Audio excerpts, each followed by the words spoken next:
Hello, welcome back to Heart Matters Living with Intention. So just a bit of an update since my last video was back in October after I saw the specialist in London in Barts. I've had a great kind of few weeks, ended up doing a trip over to the US, which I did slightly differently compared to last year in the sense of just taking a bit more time. Last year when I did a kind of long haul trip, I just tried to do too many things. And again, I kind of sharing just from an awareness perspective about thinking I'd rather be able to still travel if I can. And even if it puts some pressure or stress on the body, I'd rather do it in a way that works for me. So instead of traveling as intensely as I did last year, this year I went out for a week earlier than I was joining a friend. I worked remotely, which was really great. And so I adjusted to the time difference and then picked up the intensive travel over the next couple of weeks then. So it was a great trip. I'm really pleased I did it and took things in a bit more balance compared to last year. So that was really great. I thought I'd just share a bit tangentially, just one of the medications that I'm on, furosemide and eplerenone, is a diuretic. So it makes you go to the toilet. I've had a few issues over the years where you kind of take the medication. If you don't plan in advance, you'll need to go to the toilet. It's generally within 45 minutes to an hour after you've taken the medication. It forces you to go to the toilet, and end up going on a boat trip where I progressively needed the toilet more and more. And we were kind of sitting on this quite small boat, so there was no toilet, surrounded by water, and it was quite choppy waters as well. And it was just getting more and more painful. And I just kind of didn't think, oh, what should I do? So I ended up trying to go to the toilet on the boat while standing up, but I just almost probably had stage fright, but also was just feeling like nervous and anxious, and ended up not being able to go even then when I decided I really had to. So I spoke to the captain of the small boat and I said to him, when are we stopping? And he said in about 10 minutes. So we'd been going by then around an hour and a half. So we came to the place where we were looking at some kind of rock formations. He said, are you desperate? Yes. So he said, okay, you can jump in now, even though it wasn't the official swim stop. So I jumped in and kind of spent a few minutes in the water, relieving myself. And again, it's kind of why am I sharing as the context of, if you are near a toilet and you need to go, you should go.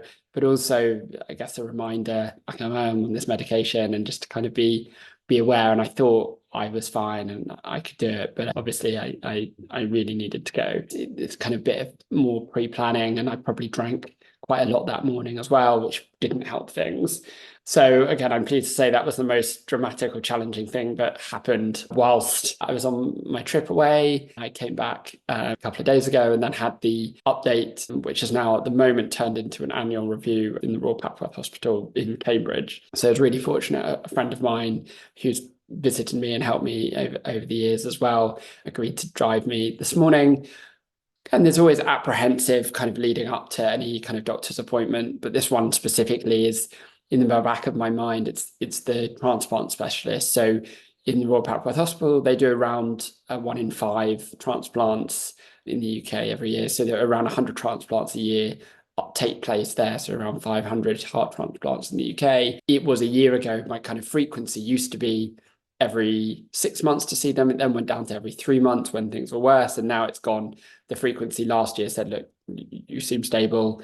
Obviously, if things change, do come back to us. But if you're stable for now, then come back again in a year's time, which was great, last year. And then going into this appointment, I kind of went to sleep last night with apprehension and kind of quite nervous about it, just because if they add up all the kind of the tests and what they do, even though it's how I feel, there could also be some signs that perhaps I would need to go on the transplant list, which obviously would change, I guess, the trajectory I'm on and what needs to happen, I guess, ultimately my immediate and longer term future.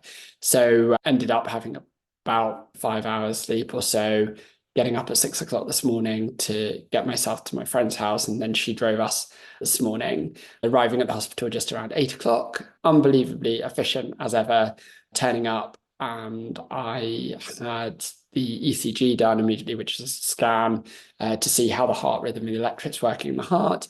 Then had an X-ray on my chest to see if there was any water on the lungs and if everything's okay there. Then a full set of comprehensive blood tests, then seeing a nurse. And the nurse then checked my blood pressure and my weight and everything, and a general check-in and update to see how I was doing.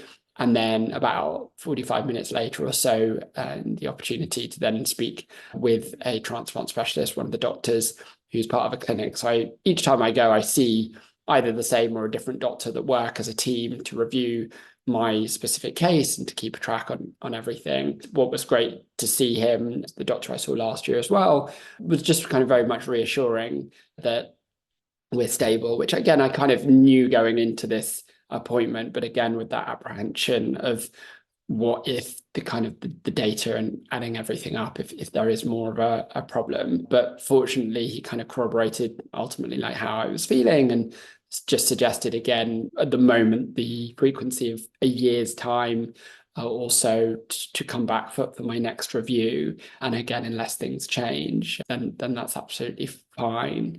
I did ask him the question though. What's interesting is I'm now 6 years, going to be 6 years into this journey, and kind of 5.5 years ago, they said between 2 to 5 years likeliness that you will need the transplant. And again, that's great that's pushed out, and there's no crystal ball to know whether or when something could change or something could happen. But for now, as long as I can keep doing what I'm doing and keeping active, and I said this before and I'll say it again, there's a Steve Jobs quote that says, if you're not happy too many days in a row doing what you're doing, you should stop and change to do what you're doing. And I feel for me, it's about, can I do what I want to do every day? And if there are too many days in a row where I don't feel like I can do what I want to do, and that's from a health perspective as opposed to, choice or work. But that's then my kind of deciding factor. And if I think about it, since my last assessment with them around a year ago, there've really been kind of maybe a handful of days where I felt challenged, tired, or just kind of going beyond my means. And that's especially, I think my environment is really key around that. And one of the things is kind of humidity that I've really noticed that's kind of struggling from a breathing perspective. And that kind of makes me really tired. But again, when I'm with other people, they also experience challenges when it's humid. So I'm sure that's not just a me personal thing. The other thing is, I guess, to be aware of is what they say is you kind of overcompensate, and my body adjusts to feeling how I feel. And perhaps my feeling fine, if someone else felt how I feel, they probably question maybe a bit more. But again, we don't, ultimately behind the scenes, we don't know how different people feel and what goes on. So I've just got to trust I'm doing the right thing. And they said, look, you've got to make sure that you listen to yourself. And if things do change, then you do need to come back in sooner. So it was another kind of day that I felt there's relief, and I'm just so pleased that I got, I guess, ultimately the best news I could get at this stage, which is, yes, you're still in heart failure. Yes, there is on the horizon something. Do we know when? No. But for now, keep doing what you're doing because it seems to be working. And again, if I need anything, then they're absolutely there for me at any stage. So I feel like amazingly well looked after. And again, I just want to say a huge thank you to Royal Papworth Hospital and the whole team who do day in, day out, kind of looking after patients with chronic illnesses that are potentially life-threatening, and that they do such an amazing job. I felt at each stage today, like all the time in the world, and the support from them and kind of the care and what they do, and how every time I've left the review and the transplant clinic, it's just so overwhelmingly grateful for the support of so many people that really the team kind of together just really reassure me that I'm being looked after by, I'm going to say, some of the best people in the world, and just so grateful that that team is there. It's reassuring to know that they are there, and hopefully it will be then another year before I'm giving you a Royal Papworth update.